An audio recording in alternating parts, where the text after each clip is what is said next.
Welcome to new star classes. Dears, कल हम 10th के सिलेबस को लेकर के हम डिस्कस कर चुके हैं। आज हम दिए गए सिलेबस के अकॉर्डिंग पहला टॉपिक लेंगे। तो ग्रामर का हमारा पहला टॉपिक है जिसको हम टेंस कहते हैं। और इस टॉपिक को क्योंकि because this topic is depend on the verbs, तो हम कह सकते हैं कि ये जो टॉपिक है वो वर्ब्स को लेकर के बहुत इंपॉर्टेंट है। जैसे कि मैंने आपको बताया कि आपके आरबीएसई सिलेबस के अंदर ये जो टॉपिक है वो 4 मार्क्स में आता है। ये हम ऑलरेडी डिस्कस कर चुके हैं। तो टेंस को लेकर के हम जनरली जो बेसिक बातें हैं पहले उन्हें जानने की कोशिश करेंगे, उसके बाद हम इसको एक्सप्लेन करेंगे।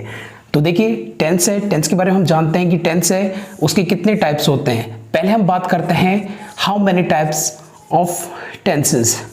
यू नो, आप बेटर जानते हैं कि टेंस के कितने टाइप होते हैं। पहला टाइप है जिसको हम बोलते हैं प्रेजेंट टेंस। उसके बाद में दूसरा टाइप इसका है जिसको हम बोलते हैं पास्ट टेंस। उसके बाद नेक्स्ट तीसरा टाइप है जिसको हम बोलते हैं फ्यूचर टेंस।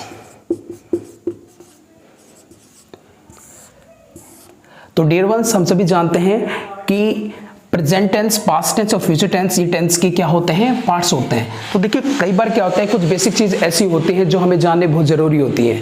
पहले हम बात करते हैं कि टेंस एक्चुअली होता क्या है। देखो, टेंस है, टेंस का सीधा संबंध किससे होता है? टेंस का सीधा संबंध होता है टाइम से। अर्थात इस टाइम के अंदर, किसी भी समय के अंदर कोई भी क्रिया होती है, वर्ब होती है, क्रिया यानी कोई भी काम होता है, उस काम को यानी कि जो भी किसी भी व्यक्ति के द्वारा किया जाने वाला किसी भी समय में कोई काम है, उस काम को लेकर के यानी उस क्रिया को लेकर के हम कहाँ जाते हैं? टाइम में जाते हैं। क्यों? क्रिया कौन से समय में हो रही है। जैसे वो क्रिया मान लीजिए प्रेजेंट में हो रही है, पास्ट में हो रही है, फ्यूचर में हो रही है। जैसे मान लीजिए हम कई बार बोलते हैं कि जैसे सीता गाना गाती है। जब गाना गाती है यानी कि ताती ध्वनि आती है, जैसे कि आपने पढ़ा होगा बेसिक नॉलेज के आधार पर, तो हम ये मान के चलते हैं कि वो काम प्रेजेंट में हुआ है। तो काम प्रेजेंट में हुआ है तो हम उसे प्रेजेंट टेंस कह देते हैं। उसी प्रकार जब हम यानी कि जब है ध्वनि लेके आते हैं तो हम उसे प्रेजेंट टेंस मानते हैं। और उसके बाद में जब हमारी ध्वनि था या आ ध्वनि हमारी आ जाती है तो हम उसे पास्ट में लेके जाते हैं। और जब ध्वनि को हम लास्ट में, जब ध्वनि के लास्ट में हमें गा गेगी या इस प्रकार की ध्वनि हमें मिलती है तो हम उसे फ्यूचर मानते हैं। तो कहने का मतलब ये हुआ डियर कि क्रिया जो होती है यानी कि जो काम हो रहा होता है वो कौन से टेंस में हो रहा है। तो इस आधार पर हम कह सकते हैं कि टेंस का और वर्ब का, क्रिया का आपस में बहुत घना संबंध है। अब देखिए, खाने की क्रिया, अगर खाने की क्रिया प्रेजेंट में हो रही है तो कहने का मतलब क्या है कि उसका टेंस कैसा है, यानी उसकी क्रिया प्रेजेंट में हो रही है तो उसका टेंस कैसा है? प्रेजेंट है। और खाने की क्रिया अगर पास्ट में हो रही है तो कहने का मतलब उसका टेंस पास्ट हो गया। और अगर फ्यूचर में हो रही है तो इसका मतलब क्या हो गया? फ्यूचर हो गया। अपन जनरल कुछ एग्जाम्पल लेके समझते हैं। जैसे हम एक एग्जाम्पल लेते हैं कि राकेश इज प्लेइंग कार्ड्स। देखो, कार्ड्स का मतलब होता है पत्ते, यानी कि जो ताश होती है उसको अपन बोलते हैं कार्ड्स। ठीक है, राकेश इज प्लेइंग कार्ड्स। अब देखो, राकेश है, प्लेइंग मींस खेलना, प्ले क्रिया है वर्ब। ठीक है, राकेश क्या कर रहा है? कार्ड्स खेल रहा है, पत्ते खेल रहा है। तो इसका मतलब यहां पर ये इज है, यानी ये जो इज है यानी कि हेल्पिंग वर्ब है ये। ठीक है, और ये मेन वर्ब है। तो हेल्पिंग वर्ब, मेन वर्ब है तो ये वर्ब का ही रूप है। तो ये जो क्रिया है वो प्रेजेंट में हो रही है, क्योंकि हमें इससे पता चल रहा है कि काम किस में हो रहा है? प्रेजेंट में। तो हम ये कह सकते हैं कि ये जो टेंस रूप है वो प्रेजेंट रूप है। वो बात अलग है कि प्रेजेंट का कौन सा रूप है, अलग अलग रूप होते हैं, वो सभी आप जानते हैं। ठीक है, तो कहने का मतलब ये हुआ कि इस से हमें पता चल रहा है कि ये काम किस में हो रहा है? प्रेजेंट में हो रहा है। ठीक है, इसी प्रकार मान लीजिए अभी इसी टेंस को इसकी जगह अगर मैं हेल्पिंग वर्ब वॉज कर देता हूं तो इसका मतलब ये हो गया कि राकेश है वो ताश खेल रहा था। तो इसका मतलब ये हुआ कि यहां पर जो एक्टिविटी है, जो क्रिया हो रही है, इस वॉज के कारण, इस हेल्पिंग वर्ब के कारण, इस वर्ब के कारण क्या हो गया कि ये जो काम है, ये टेंस है वो किस में चला गया? आपका टेंस किस में चला गया? पास्ट में चला गया। ठीक है, इसी प्रकार फ्यूचर के अंदर अगर मैं फ्यूचर के रूप से अगर मैं यहां पर विल या शैल कर देता हूं तो क्या होगा? विल शैल का मतलब ध्वनि आपके निकलेगी गागेगी में। ठीक है ना, तो इस हिसाब से राकेश है वो कार्ड खेलेगा, इसका मतलब ये कार्य है वो किस में होगा? फ्यूचर में होगा।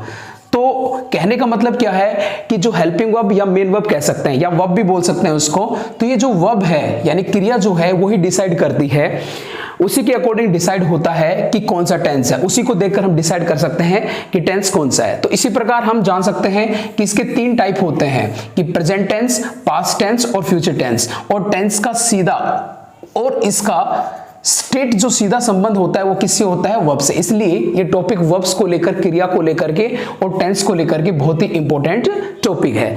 तो हम बात कर रहे थे कि इसके टाइप्स की प्रेजेंट टेंस, पास्ट टेंस और फ्यूचर टेंस, ठीक है।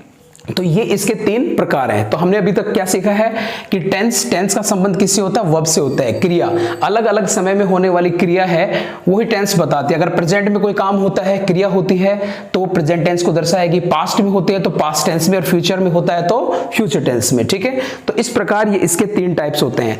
अब देखिए आगे,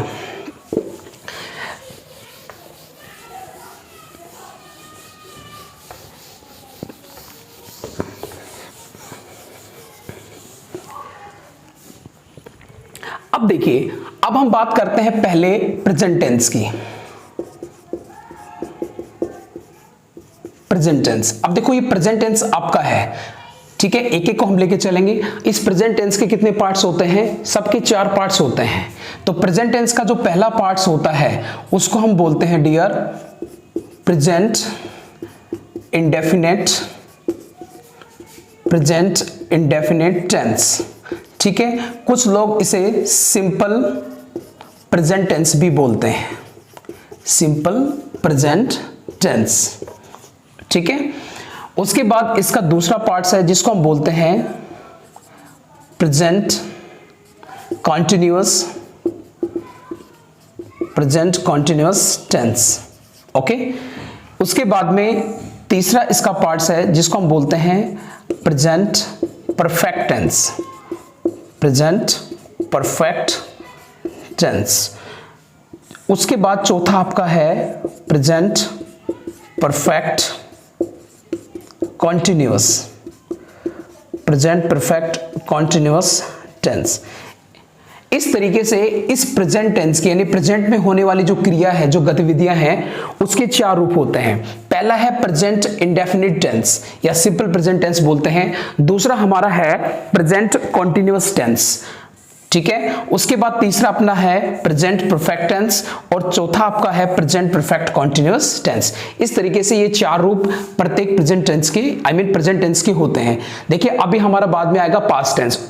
पास्ट टेंस के भी वही 4 रूप होंगे, आपने सभी जानते हो, ऐसी कोई बात नहीं कि टेंस के बारे में आप नॉलेज, सिर्फ हम रिवाइज कर रहे हैं, इस चीज को रिवाइज करते हुए चल रहे हैं। टेंस को सिर्फ रिवाइज करना है अपने को, ज्यादा एक्सप्लेनेशन जो होगी वो आप जैसे आपकी ऑफलाइन क्लासेस चलेंगी, तो अगर आपका हमारा अच्छा संबंध हुआ, आपको समझ में आया, तो ऑफलाइन क्लासेस में आपको एक्सप्लेन से कराया जाएगा, आपको ये बताया जाएगा ये चीज कैसे बनती है, आपको ये समझाने की कोशिश की जाएगी what do mean by indefinite, what do mean by continuous, कि कॉन्टिन्यूअस क्यों लगा, कैसे लगा। जो एक्सपेरिमेंटल जो इंग्लिश है वो आपको ऑफलाइन क्लासेस में समझाई जाएगी। ऑनलाइन क्लासेस में इन चीजों के लिए अपने पास इतना टाइम नहीं होता है, वीडियो कम समय में अपलोड करना होता है। तो जो एक्सपेरिमेंटल चीजें होती हैं इंग्लिश को, जिसको हम लेबोरेटरी बोलते हैं, एक बहुत बड़ा एक्सपेरिमेंट होता है, उसको लेकर के हम बात करेंगे बाद में।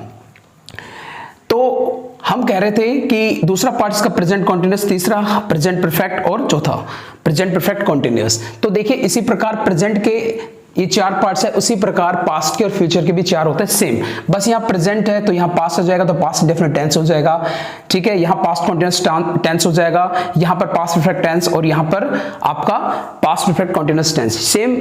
Same is the future. Future में सिर्फ अपने को प्रेजेंट को हटाना है या फ्यूचर ऐड हो जाएगा तो फ्यूचर टेंस आपका हो जाएगा। तो देखो पहले हम टेंस को डिस्कस करेंगे, प्रेजेंट इंडेफिनिट टेंस या सिंपल प्रेजेंट टेंस को। देखो अब इसमें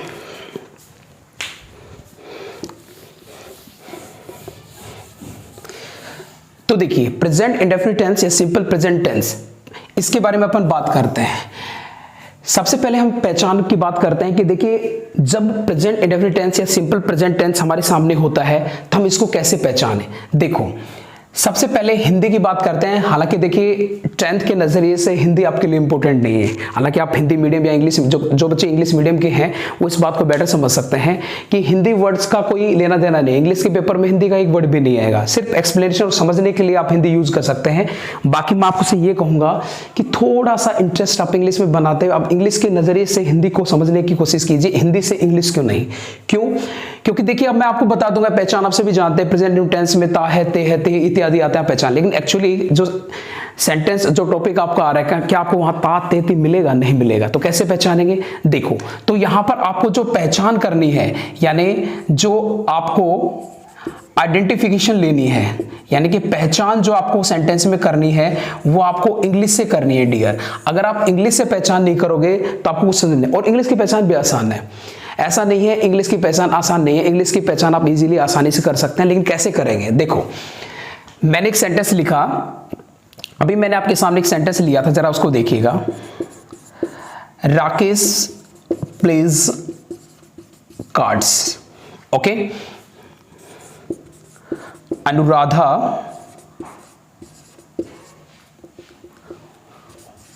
pledge piano, plays drum. Next sentence, they go to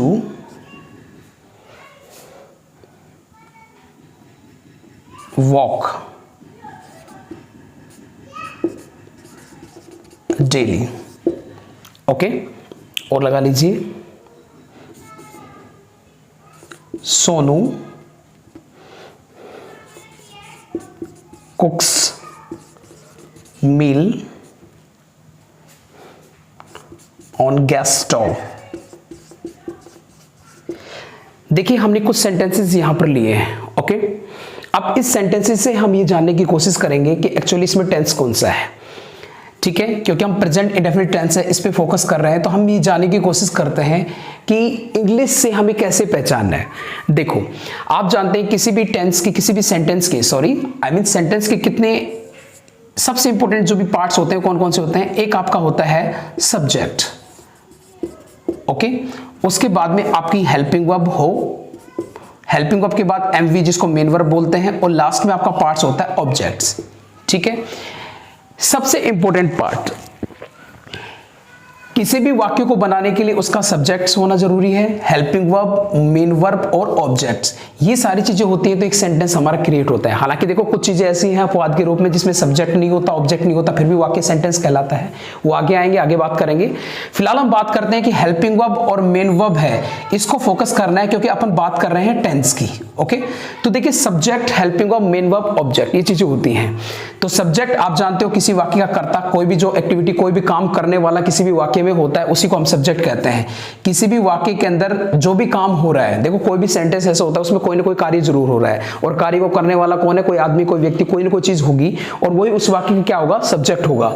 देखो उसके बाद में हेल्पिंग वर्ब और मेन वर्ब, ठीक है, जिसको हम सहायक क्रिया और मेन वर्ब यानी मुख्य क्रिया कहते हैं। तो देखो क्रिया, मैंने आपको बताया कि सब्जेक्ट कोई ना कोई क्रिया कर रहा है, ठीक है। तो यहां हम ये देखने की कोशिश करेंगे कि हमारा सब्जेक्ट है राकेश, और राकेश प्ले, प्ले का मतलब क्या होता है? खेलना होता है, ठीक है। अब डियर मैं आपको बताना चाहूंगा, प्ले का मतलब खेलना भी होता है, प्ले का मतलब होता है बजाना भी होता है। कोई भी जो आपके म्यूजिकल इंस्ट्रूमेंट होते हैं, यानी कि जो संगीत बजाने वाले जो भी आपके जो भी साधन होते हैं, जैसे आपका ढोलक है, जैसे आपका पेटी है, जैसे आपका पियानो है, उन सबको बजाने के लिए भी हम किसका प्रयोग करते हैं? प्ले। तो प्ले का अर्थ खेलना भी होता है और प्ले का मतलब बजाना भी होता है, ठीक है। तो देखिए राकेश प्लेज कार्ड्स, तो यहां पर राकेश प्लेज कार्ड्स यानी कि राकेश ताश खेलता है। अब देखो जरा ध्यान से देखिए, यहां सब्जेक्ट के बाद में हमने प्ले, क्रिया तो क्या होती है? प्ले होती है, लेकिन हमने इसके साथ क्या लगा दिया? एस लगा दिया, यानी कि प्लेज कर दिया। अब देखो रियल में क्रिया तो प्ले होती है, लेकिन ये जो एस लगाया है, ये एस लगना यानी क्रिया में जो एस लगना, वो आपका प्रेजेंट इंडेफिनिट टेंस की पहचान हो गई कि यदि वाक्य में आने वाली जो क्रिया होती है, और ये क्रिया कौन सी है? वर्ब की फर्स्ट फर्स्ट फॉर्म है, क्योंकि प्ले आपको सभी को दिख रहा है फर्स्ट फॉर्म है, उसके साथ में यानी कि प्ले के साथ में आपको एस या ईएस लगा हुआ मिले, देखो पहचान बता रहा हूं मैं, अगर किसी भी क्रिया के साथ में, यहां प्ले क्रिया इसलिए बता रहा हूं, यानी वर्ब की फर्स्ट फॉर्म के साथ में आपको एस या ईएस लगा हुआ मिले तो समझ लीजिए पहचान हो गई कि वो प्रेजेंट इंडेफिनिट टेंस या सिंपल प्रेजेंट टेंस है। ओके, तो पहली पहचान तो हमें ये मिली कि हमें वर्ब की फर्स्ट फॉर्म के साथ में क्या मिलेगा, या तो एस मिलेगा लगा हुआ या फिर क्या मिलेगा, ईएस मिलेगा। ठीक है, अब यहां देखिए अनुराधा प्लीज, यहां भी हमें एस लगा हुआ मिल रहा है किसके अंदर, वर्ब की फर्स्ट फॉर्म में, तो इसका मतलब ये भी क्या है, आपकी वर्ब की फर्स्ट फॉर्म है। ठीक है, उसके बाद तीसरे अपनी चौथे वाले सेंटेंस में आएंगे, हम इसमें मार्क्स डाल सकते हैं 1 2 3 4। ओके सॉरी, तो देखो 4 वाले सेंटेंस में आइए, सोनू कुक्स, यहां भी देखो क्रिया हम जानते हैं, कल हमने पढ़ा है कुक, वर्ब की फर्स्ट फॉर्म में पकाना जिसका अर्थ होता है, इसके साथ में भी एस ऐड है, इसका मतलब वर्ब की फर्स्ट फॉर्म में एस ऐड है, तो इसका मतलब पहचान हमें मिल गई, ये प्रेजेंट इंडेफिनिट टेंस है।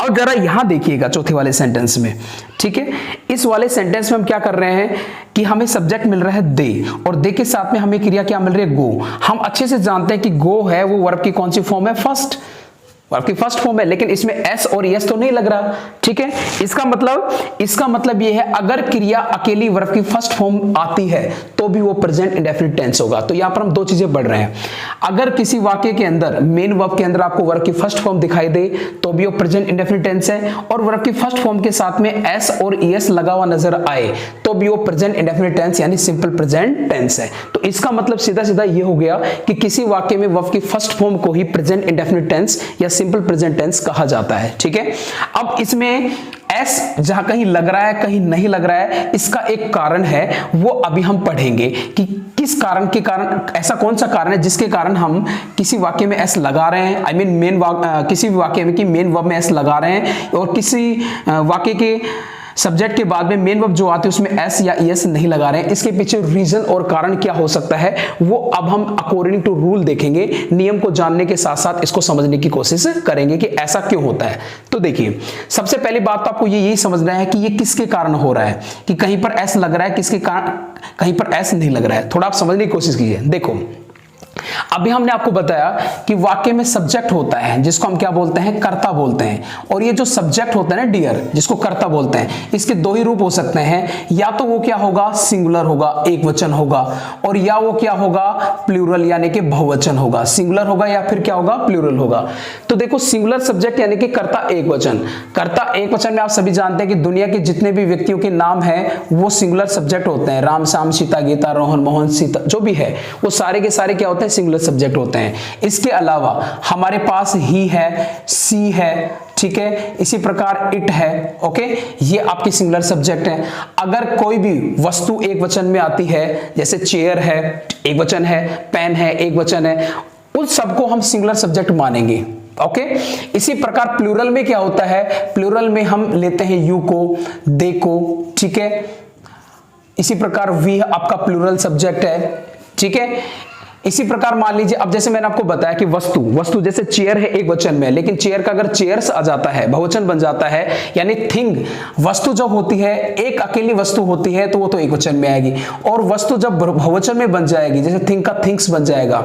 ठीक है, इसी प्रकार मान लीजिए कोई बर्ड्स और अपना जो एनिमल्स उसको भी ले सकते हैं, जैसे काऊ है वो सिंगुलर एक वचन है, एक गाय सिंगुलर, लेकिन काऊ जो जाए प्लूरल बहुवचन तो वो क्या बन जाएगा, आपका प्लूरल बन जाएगा। ठीक है, तो इस तरीके से हम जानने की कोशिश करते हैं कि सिंगुलर और प्लूरल क्या होता है। तो आपका यू है वो भी क्या होगा, प्लूरल होगा, दे भी प्लूरल होगा, वी भी प्लूरल होगा। और डियर एक चीज और ध्यान रखना कि आई आपका जो सब्जेक्ट है, आई मींस होता है मैं, ये प्रेजेंट इंडेफिनिट टेंस में यानी इस टेंस के अंदर इसको हम किस में काउंट करते हैं, प्लूरल में काउंट करते हैं। ये बात आप अच्छे से ध्यान देंगे कि आई को हम यहां पर प्लूरल में काउंट करेंगे, प्लूरल में गिनेंगे, इसको आपको ध्यान रखना है। तो देखिए, इस प्रकार हम जानते हैं कि सब्जेक्ट जो करता है उसके एक वचन और बहुवचन दो रूप होते हैं। एक वचन मैंने आपको बताया किसी व्यक्ति का नाम हो, चाहे लड़का या मेल या फीमेल किसी में भी हो सकता है। ठीक है, ही हो, सी हो, इट हो, ये सिंगुलर है। इसके अलावा वस्तु हो, जानवर हो, पक्षी हो, अगर वो एक है, एक वचन में है तो सिंगुलर है, और अगर वो बहुवचन में है यानी कि कोई वस्तु जानवर तो वो प्लूरल में आएगा। इसके अलावा यू, दे, वी और आई को भी हम किस में काउंट करेंगे, यहां पर प्लूरल में काउंट करेंगे। अब देखो, प्रेजेंट इंडेफिनिट का एक फंडा है कि यदि आपका सब्जेक्ट सिंगुलर होता है यानी कर्ता एक वचन होता है, तो जो आपकी वर्ब होती है, क्रिया होती है, उसमें हम एस और ईएस को जोड़ते हैं। जैसे आपका राकेश है, तो राकेश हमने देखा कि राकेश कोई नाम है, तो हमने प्ले में क्या जोड़ दिया, एस जोड़ दिया, यानी क्रिया के साथ में एस जोड़ दिया। अनुराधा एक वचन है, हमने इसके साथ में क्या जोड़ दिया, एस जोड़ दिया। इसी प्रकार सोनू एक वचन है, हमने क्रिया वर्ब के साथ में क्या जोड़ दिया, एस जोड़ दिया। अच्छा, ईएस कब जुड़ता है, जरा देखिए ईएस जुड़ने का कारण क्या है, ईएस कब जुड़ता है, देखो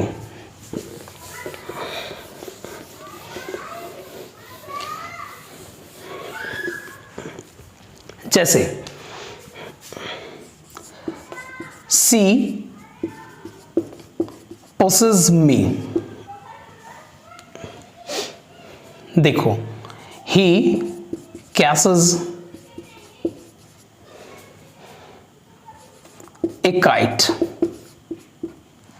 ओके। अब इस सेंटेंस में देखिए ये हमारे पास सिंगुलर सब्जेक्ट है सी, अभी मैंने आपको बताया ही सी इट, ये भी सिंगुलर सब्जेक्ट है। अब यहां पर देखिए ध्यान से कि क्रिया हमारे पास में क्या आई है, पुश आई है। पुश का मतलब होता है धकेलना, धक्का देना, पुश करना, किसी को धकेलना, ठीक है। इसी प्रकार क्रिया यहां पर हमारे पास आई है कैच, कैच का मतलब होता है पकड़ना, ठीक है। तो अब जरा ध्यान से देखिए, इसमें हम जोड़ रहे हैं ईएस, क्यों जोड़ रहे हैं, क्योंकि ये प्रेजेंट इंटेंस है। पहली बात तो हम जान गए कि पुश वर्ब की फर्स्ट फॉर्म है, इसमें ईएस जुड़ा हुआ है। कैच वर्ब की फर्स्ट फॉर्म है, इसमें भी ईएस जुड़ा हुआ है, ठीक है ना। तो इसमें हमने ईएस क्यों जोड़ा, इसका एक रीजन है, ध्यान से सुनेंगे। इसका रीजन क्या है कि देखो ये तो हमें पता चल गया कि कर्ता एक वचन में होता है, तो हम वर्ब में वर्ब की फर्स्ट फॉर्म में क्या जोड़ेंगे, या तो एस जोड़ेंगे या फिर क्या जोड़ेंगे, ईएस जोड़ेंगे। एस जोड़ने का नियम मैंने आपको बताया कि किसी भी क्रिया के अंत में अगर सब्जेक्ट सिंगुलर होता है तो उसके अंत में हम एस जोड़ देंगे, लेकिन ईएस कब जोड़ेंगे। ईएस जोड़ने का नियम ये कि देखो डियर, ये जो V1 आती है, वर्ब की फर्स्ट फॉर्म आती है, इस वर्ब की फर्स्ट फॉर्म में थोड़ा चेक कर लिया करो। इसके अंत में अगर डबल एस है, सी एच है, एस एच है, ठीक है, एक्स है और ई एक्स के बाद में सॉरी जेड है, अगर ये चीजें आती हैं, ध्यान से देखिएगा कि एस है, डबल एस है, सी एच है, एस एच है, एक्स है, जेड, ये बहुत रेयर आती हैं, बहुत कम आती हैं, लेकिन ज्यादातर जैसे एस आ जाएगा, डबल एस आ जाएगा, सी एच आ जाएगा, ठीक है। इसी प्रकार मान लीजिए एस एस आ जाएगा, कई बार ओ भी आ सकता है। तो अगर ये सारी चीजें होती हैं तो आप इसमें क्या जोड़ दोगे, ईएस जोड़ दोगे। लेकिन ध्यान रखें ये दोनों नियम एस और ईएस के, ये सिंगुलर सब्जेक्ट के हैं। कर्ता आपका एक वचन होना चाहिए, अगर कर्ता आपका एक वचन है तो ही नियम लगेगा। लेकिन एस और ईएस को लगाते हुए ध्यान रखेंगे कर्ता एक वचन है, और अगर क्रिया के अंत में ये सारी चीजें हैं, वर्ब की फर्स्ट फॉर्म के अंत में अगर ये सारी चीजें हैं तो ही हमें ईएस जोड़ना है, और अगर नहीं है तो हमें क्या जोड़ना है, एस जोड़ना है, ठीक है। एक वचन कर्ता के, अगर कर्ता बहुवचन है, जैसे अभी हमने बताया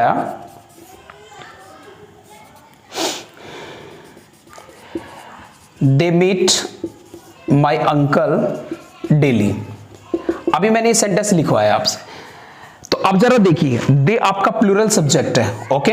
अब इसके अंदर मीट का मतलब होता है मिलना, वर्ब की फर्स्ट फॉर्म है। अब यहां पर ना तो एस लग रहा है ना ईएस लग रहा है, हालांकि ये वर्ब की कौन सी फॉर्म है, फर्स्ट फॉर्म है। अब इसमें ना एस है ना ईएस है, वर्ब की फर्स्ट फॉर्म से हम पहचान गए कौन सा टेंस है, प्रेजेंट इंडेफिनिट टेंस है, पहचान गए। अब पहचानने के बाद ना तो इसमें एस लगा ना ईएस लगा, क्यों नहीं लगा, क्योंकि कर्ता हमारा क्या है, बहुवचन है। क्या है, बहुवचन। और देखिए चिल्ड्रन स्पीक लाई रेयरली। अब मैंने एक सेंटेंस लिखा आपके सामने कि चिल्ड्रन स्पीक लाई रेयरली। अब जरा ध्यान से देखिए, इसमें चिल्ड्रन प्लूरल हो गया क्योंकि बच्चे बहुत सारे हो गए, स्पीक लगाया मैंने। स्पीक वर्ब की कौन सी फॉर्म है, वर्ब की कौन सी फॉर्म है, फर्स्ट फॉर्म है। इसमें ना एस ना ईएस, क्यों नहीं जोड़ा, क्योंकि कर्ता हमारा क्या है, बहुवचन है। इसका मतलब ये हुआ कि ये जो स्पीक क्रिया है ये वर्ब की फर्स्ट फॉर्म है। यहां हमें पहचान लिया, टेंस पहचान लिया, अगर वर्ब की फर्स्ट फॉर्म मिलती है तो भी हम प्रेजेंट इंडेफिनिट टेंस कहेंगे, सिंपल प्रेजेंट टेंस कहेंगे, और वर्ब की फर्स्ट फॉर्म के साथ एस और ईएस मिलता है तो भी हम क्या कहेंगे, प्रेजेंट इंडेफिनिट टेंस, ठीक है, या फिर सिंपल प्रेजेंट टेंस। लेकिन एस और ईएस को हम समझ रहे हैं, अगर हमें यहां देखना है अगर प्लूरल सब्जेक्ट हमारा है तो हमें वर्ब में एस और एस नहीं लगाना है, और यदि हमारा सिंगुलर सब्जेक्ट है यानी एक वचन सब्जेक्ट होता है तो वर्ब में एस और एस लगाना है। एस तब लगाना है जब अंत में ये चीजें होती हैं, आई मीन वर्ब की फर्स्ट फॉर्म है उसके साथ में S, double S, C H, S H, X और जेड या फिर कभी ओ होता है तो ही एस लगाना है, वरना फिर क्या लगाना है, एस लगाना है। इस तरीके से वर्ब में एस और ईएस को प्रेजेंट इंडेफिनिट टेंस में कैसे जोड़ते हैं इस पर अपन डिस्कस कर चुके हैं, ठीक है। तो इस तरीके से किसी भी सेंटेंस को पहचानने के लिए पहली पहचान प्रेजेंट इंडेफिनिट टेंस में इंग्लिश की पहचान क्या है, या तो इसमें V1 मिलेगी या फिर V1 में क्या मिलेगा, एस और ईएस मिलेगा। जहां V1 मिल रही है आप समझ गए, जहां V1 मिल रही है इसका मतलब डियर वहां पर सब्जेक्ट आपका क्या आ रहा है, प्लूरल आ रहा है, यानी बहुवचन आ रहा है, ठीक है। और जहां वर्ब में एस और ईएस जुड़ा हुआ मिल रहा है इसका मतलब यह है कि वहां पर सब्जेक्ट आपका क्या आ रहा है, सिंगुलर सब्जेक्ट आ रहा है, एक वचन करता आ रहा है। तो आई होप मैं आपसे यही आशा करता हूं कि आपको ये चीज समझ में आएगी, कंसेप्ट क्लियर होगा। पहली चीज मैंने आज आपको ये बताई है कि प्रेजेंट इंडेफिनिट टेंस की इंग्लिश में क्या पहचान है, वर्ब की फर्स्ट फॉर्म और वर्ब की फर्स्ट फॉर्म के साथ एस और ईएस अगर किसी भी टेंस में आते हैं तो वो प्रेजेंट इंडेफिनिट टेंस या सिंपल प्रेजेंट टेंस होगा। दूसरा मैंने आपको ये बताया कि जो एस और ईएस या फिर एस ईएस नहीं लगता है वो किन कंडीशंस में किस आधार पर नहीं लगता है, ठीक है। तो आज हमने छोटी सी बात इसके बारे में हमने सीखी है और कल हम इस बारे में आगे पढ़ेंगे।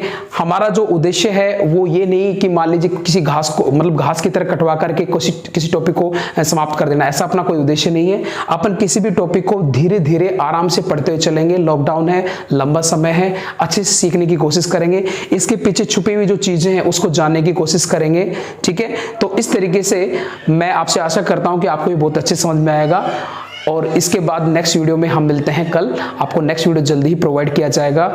मैं एक बात कहना चाहूंगा कि बहुत से बच्चे मैसेज डालते हैं कि सर वीडियो कब आएगा। आप आशा बनाए रखें और होपफुली आपको वीडियो रेगुलरली साइंस का, इंग्लिश का और मैथ्स का आपको रेगुलरली मिलेगा। हो सकता है कोई सिचुएशन ऐसी हो कि रेगुलरली ना बना पाए, लेकिन हमारी पूरी कोशिश रहेगी कि आपको बहुत अच्छे से समझाने की कोशिश करें, एक्सप्लेन करने की कोशिश करें। और आप सभी से निवेदन है कि प्रत्येक और कोई क्वेश्चन आपके माइंड में होता है तो आप कॉल करके पूछ सकते हैं, मैसेज ना करें।